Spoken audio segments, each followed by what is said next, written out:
welcome back to my channel. I am Megan of Creative Cache 7. I wanted to open up my package today. So I ordered some fabric from Wholesale direct, and it took a really long time to get here, actually, unfortunately. I know that there's a lot going on in the world right now, but it took, well, let's put it this way. I ordered it on April 5th and I got it just a couple of days ago. So it took a very long time. Now, I'm actually very proud of Wholesale Direct because they said the reason that it took so long to get to me is because they had been prioritizing health and other essential worker facilities and people so that they could make masks.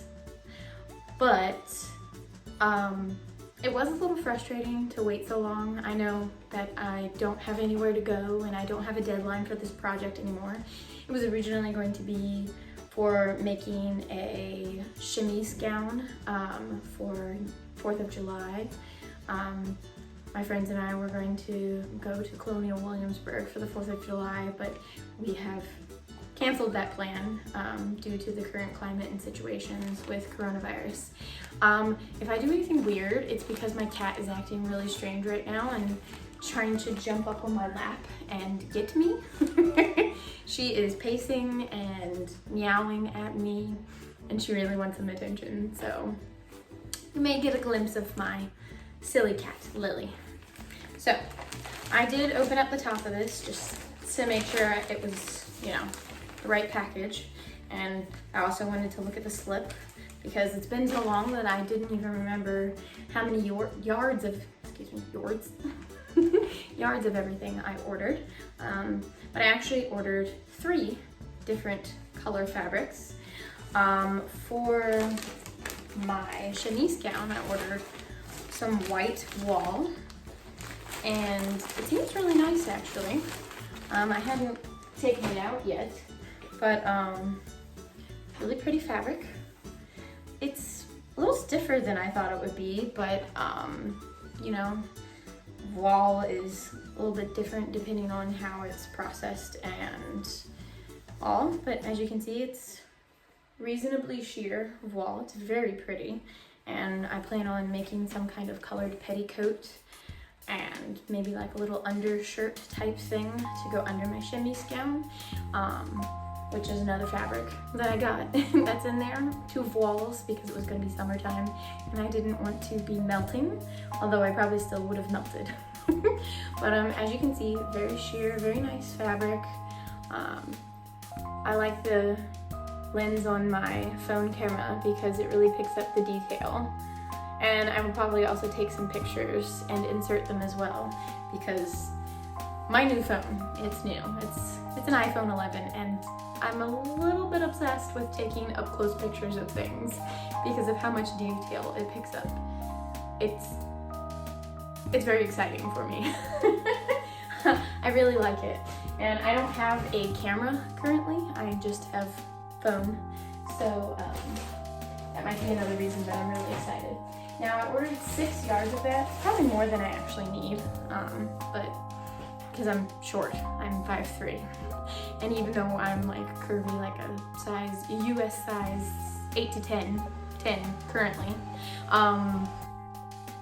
my fiance opened the door, so I stopped the video before he opened it. Also, Lily has finally decided to settle. She has a little cat perch in my room, and I sometimes close the curtain over it. As you can see, she was not happy that I opened the curtain. She likes her privacy. She very much enjoys it. Gotcha, baby. Yes, she has a harness on. We've actually been taking her outside on little walks in our backyard because a lot of our backyard is driveway, concrete. So, and now we're back. No more Roomba sound. I might cut that and I might put it at the end because it's pretty funny. We'll see. So, the next fabric that I got was another cotton voile. Still feels a a little stiff. At least I'll fold it up, it feels a little stiff, but once you separate the layers, it doesn't feel too bad. I only got 4 yards of this. It's either going to be a Regency dress or the underdress slash petticoat for my chemise gown. Probably my chemise gown because I have another fabric that I want from Farmhouse Fabrics that I want to make into a Regency dress. So this is the lavender cotton voile from Fabric Direct. It's also very pretty and sheer, and it has a really nice weave. Very pretty fabric. I'm excited because I've been waiting for this fabric for a while, and I think that I'm going to pretty immediately start working on it. And the last color I got is very bold. I still can't believe I got this color. I don't even know why. Maybe just because it was a really good price. I don't know what I'm gonna do with this fabric at all. But you know, it's fabric. I definitely need more of it, don't I? Actually, you can't even see all of the fabric because there's more up there. And then there's some in a bin up there. Those mostly scraps and small pieces or just like 1 yard cuts. Most of that in that is not historical reenactment fabric anyways. And that top shelf is mostly not historical reenactment fabric either. But yeah, I have a little bit of fabric. Just a little bit. But this, I don't know why I made this decision. I like this fabric.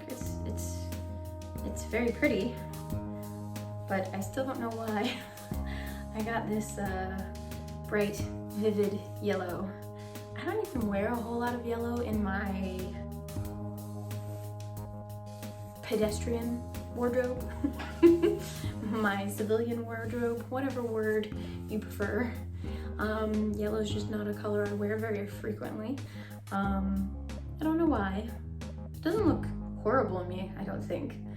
I also don't think it's the most complimentary. It's just not a color I wear a whole bunch.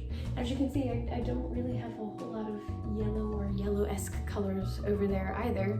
I have lots of gold and pink and white. Actually, funnily enough, I don't have a whole lot of blue over there. And I've heard many people say, you wear a lot of blue. And I do. Blue and mint green and pastel colors. I actually don't wear a whole lot of pink unless it's a vibrant pink because it just kind of blends in with me. It's got to be the right tone of pink, otherwise it just doesn't really work. Anyways, back to the fabric. I have this very pretty, very vibrant, very bright yellow. This might actually make a pretty nice like underdress under something white as well. It's another voile. Obviously, it looks very similar to the other two. I just bought 3 voiles from Wholesale Fabric Direct. This one is a nice pretty yellow. I don't know what I'm doing with it, but it's gorgeous.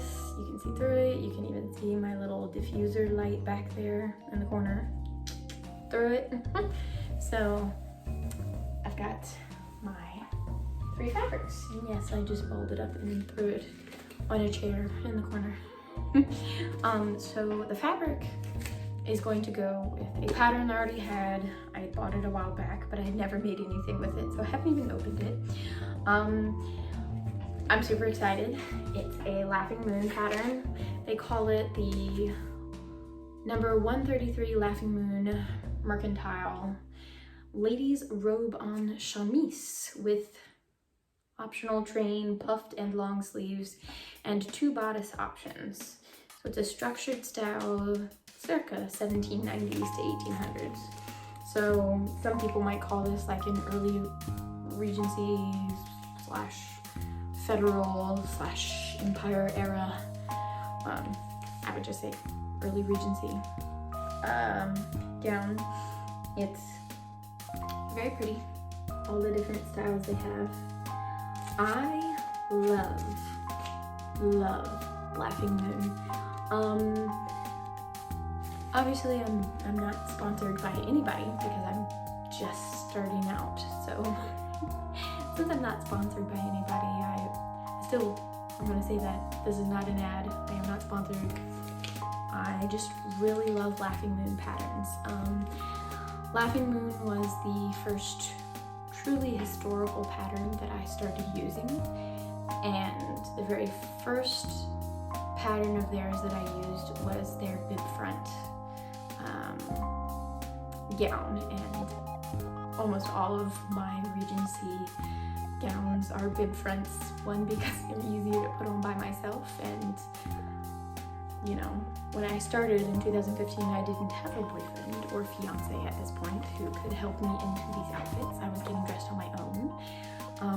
Nobody there to help me, so I actually didn't really do the whole back closing gown thing, which is what a lot of people probably start with.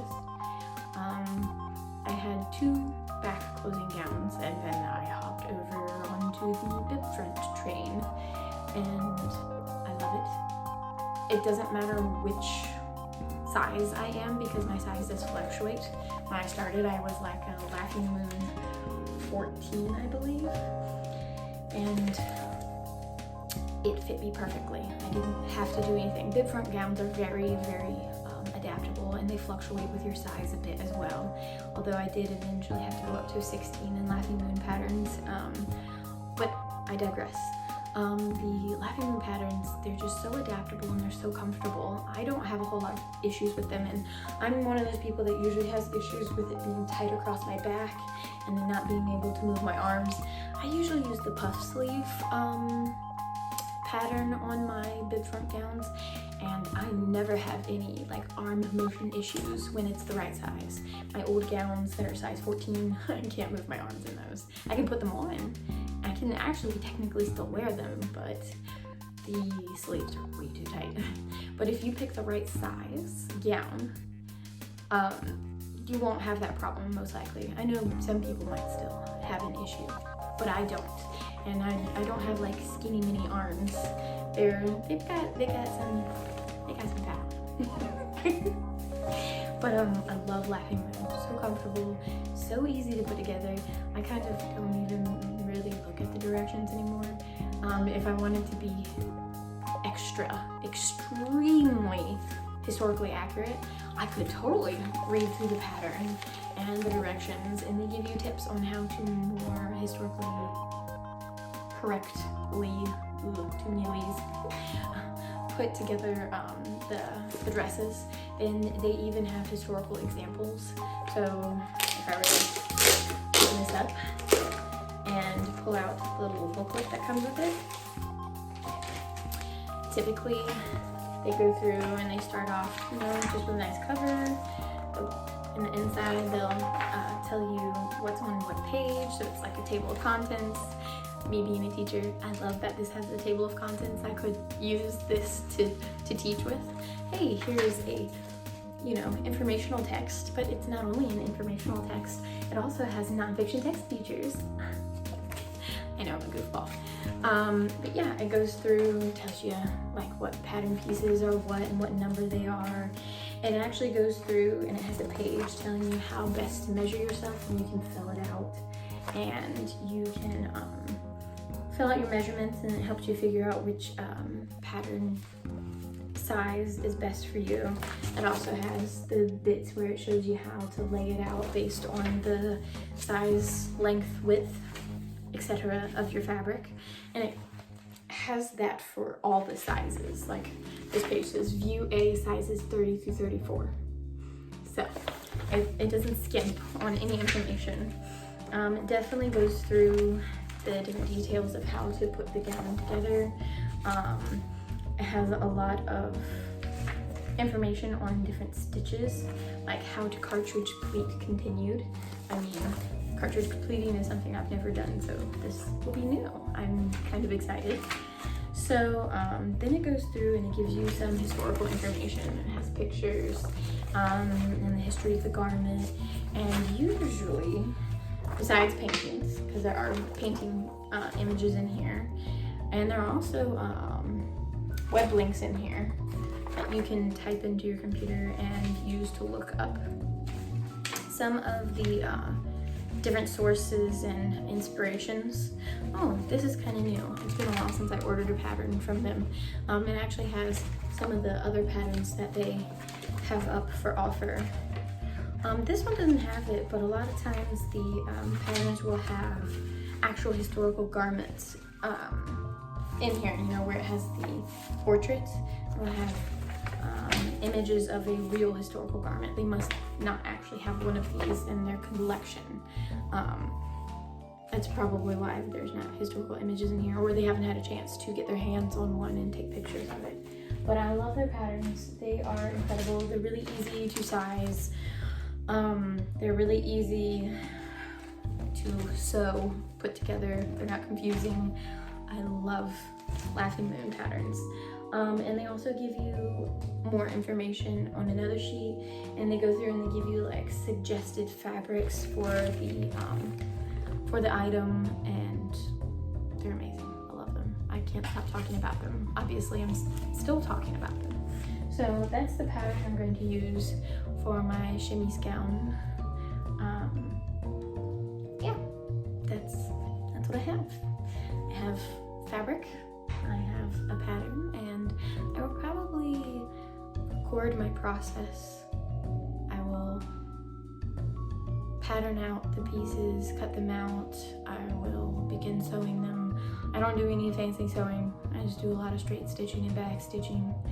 I'm going to probably sew this by machine unless by some amazing feat I decide to do it by hand. I highly doubt it. I am not all about historical accuracy. I'm more about historical image, I guess you could say. I want to look the part. Sometimes I make things that are not meant to be historically accurate. They are historically inspired, I think is what most people say. So HI, historically inspired, instead of HA, historically accurate. I have done some historically accurate items. My robe à la française, my purple gown that's in most of my images, it is, I would say 90-95% historically accurate when we talk about how it's created. I did use the American Duchess, let's see, Simplicity collab. That might be the wrong pattern company, I'm not sure. I used the American Duchess pattern for the Frances, and I know that's probably slightly more adapted to a modern audience because it's a Simplicity pattern, and Simplicity is a big company that adapts patterns, but it's actually not too far off from historical accuracy. But that one I actually put together mostly by hand sewing. The only thing I didn't hand sew was the hem of the robe and petticoat because I was on a time crunch. I'm a teacher, and I started making that gown at the end of December, beginning of January, and I was wearing it to an event at the beginning of March, the very beginning of March. This was a couple years ago, or not last year, but the year before. This year we didn't have our Frances dinner because of the pandemic, but last year I did the Frances dinner, and I wore the Frances to the dinner. And so I started it at the end of December, beginning of January, and I hand sewed the entire thing except for the hem due to time crunch. I even sewed on all of the trim, all of the ruching and trim and sleeves, etc. by hand. So I'm actually surprised that I finished that project in time. I'm surprised it took me so little time. But yeah, so I could decide that I want to do this by hand. I may decide to at least put the bodice together by hand sewing. I have never done a rolled hem by hand. I can do a really good rolled hem on my sewing machine. It looks really good. First time I did a rolled hem was when I was still doing anime conventions, and I was making my Sailor Moon Princess Serenity gown. Yes, I am that nerdy. I did that. I will probably insert a picture right here because I'm talking about it, I might as well. And I did a rolled hem on that for the very first time. I looked it up. I wish I could find that tutorial again. If I do, I will link it above or down in the information description area. But it was such an easy tutorial to follow, and it wasn't videos, it was pictures. I taught you how to do a rolled hem, and I did it on my machine. And funnily enough, I hear a lot of people talk about they hate doing rolled hems on machines because it's really difficult, and I thought it was really easy. And maybe I thought it was easy because that's the first way I ever did a rolled hem. Now I think rolling a hem by hand is super difficult. Maybe I'll try it out and I will record it, and you guys will get to laugh at me trying to do a rolled hem by hand, because I'm not the best technical seller. I will not claim any technical expertise, but I do love historical costuming, historical reenactment, and yeah, I'm here to share that love, as well as my love of fashion in general. So hopefully you enjoyed this. I know I just got really slouchy, like leaning into the camera talking to you. Yeah, I love what I do. I have a lot of hobbies, and I love to find ways to connect those hobbies to each other. I like to sew, I like history, I like education and teaching, I really like to draw, which I sometimes will sketch out my outfits before I actually create them. I also have dabbled in jewelry making. Maybe I will dabble in some jewelry making for this outfit. The last time I made jewelry, it was a Regency set. I had 2 red coral bracelets, red coral earrings, and a red coral necklace. And I bought a red coral tiara from Bohemian Belle, and she's amazing. So if you've never heard of Bohemian Belle, check her out. Julia is incredible, and she will take, let's just say, wholesale tiaras and other materials. She's actually dabbled in casting her own tiaras, and they are beautiful. But she takes sometimes wholesale tiaras, paints them up to make them look a little more accurate. She'll replace some of the inaccurate materials, like some of the ficky, rhinestoney stuff on them, and make them a little more historically accurate looking, and they're beautiful. And I am so sad that Most Likely Jane Austen Festival is not going to be happening in person this year, because it's pretty much the only time I get to see her. She lives in Germany, and I'm really sad that I won't get to see her and her lovely table all laid out with all of her beautiful items, like her tiaras and her jewelry and her gloves. So yeah, I got a little off topic. Which, you know what, I think is okay, because it's kind of on topic at the same time, because that's what my channel is going to be about. It's going to be about historical reenactment and dupes and DIYs and a little bit of modern fashion as well, because I can't help myself, and if I'm going to order something from AliExpress for historical fashion, I'm probably going to order something from AliExpress for modern fashion as well, because they have really amazing prices. I will break those videos up though, so if you're here for a historical video, you can watch the historical video. If you're here for a modern video, you can watch the modern video. If you're here for DIY, you can watch the DIYs. Some of the DIYs are going to be historical though, and some of them are going to be modern. Although technically, if I do like a DIY, like decorate your own plain shoe, like I buy a plain white flat shoe, and then I show you how to strip the outer layer off and then paint it and decorate it and then seal it. That is technically something you can do for modern shoes as well, or for anime convention, costuming, cosplay, what have you. So I guess it is a little more diverse than when you just first think about it. But yeah, so I don't really have an exit, a leaving scene. Maybe I'll just send you a little video of my cat sleeping on her perch, because she's adorable and she's not happy that I just touched her for no reason except to show her in video. So But yeah, lovely to see you guys. Obviously I can't actually see you, but lovely to talk to you all, and I'll see you next time. Bye.